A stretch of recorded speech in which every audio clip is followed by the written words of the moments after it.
আজকের তৈরি আলু দিয়ে হাঁসের ডিমের কারি। একবার বানিয়ে দেখুন, দারুণ লাগে খেতে। প্রথমেই করলাম আলু ও ডিম সেদ্ধ করে নিলাম। এরপর ডিম সেদ্ধ হয়ে গেলে হলুদ লবণ মাখিয়ে কড়াইতে ভেজে নিলাম। ভাজা হয়ে গেলে তারপর আলুগুলো আমি ভালো করে ভেজে নিলাম হলুদ লবণ দিয়ে। এরপর আলু ভাজা ভাজা হয়ে গেলে আমি নামিয়ে নিলাম।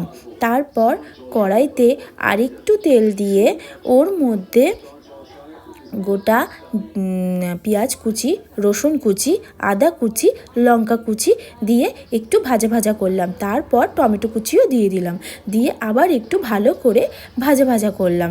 ভাজা ভাজা হয়ে গেলে তারপর একটা সাইড করে নামিয়ে তুলে রাখলাম ঠান্ডা হওয়ার জন্য। তারপর যখন ঠান্ডা হয়ে গেল আমি শিল নোড়ায় ওই মশলাটাকে ভালো করে বেটে নিলাম। বাটা হয়ে গেলে আবার কড়াইতে তেজপাতা ও জিরে ফোড়ন দিয়ে ওই বাটা মশলাটা আবার দিয়ে দিলাম। বাটা মশলা একটু ভাজা ভাজা হয়ে গেলে ওর মধ্যে অল্প পরিমাণে জিরে ও ধনে বাটা দিলাম, দিয়ে ভালো করে কষাতে হবে। এর মধ্যে অল্প অল্প লঙ্কা গুঁড়ো, হলুদ গুঁড়ো, লবণ দিয়ে ভালো করে কষিয়ে আলু দিয়ে আবার একটু কষালাম। কষানো হয়ে গেলে ওর মধ্যে একটু টক দই দিলাম, টক দই দিয়ে আবার একটু কষালাম। তারপর জল দিয়ে দিলাম।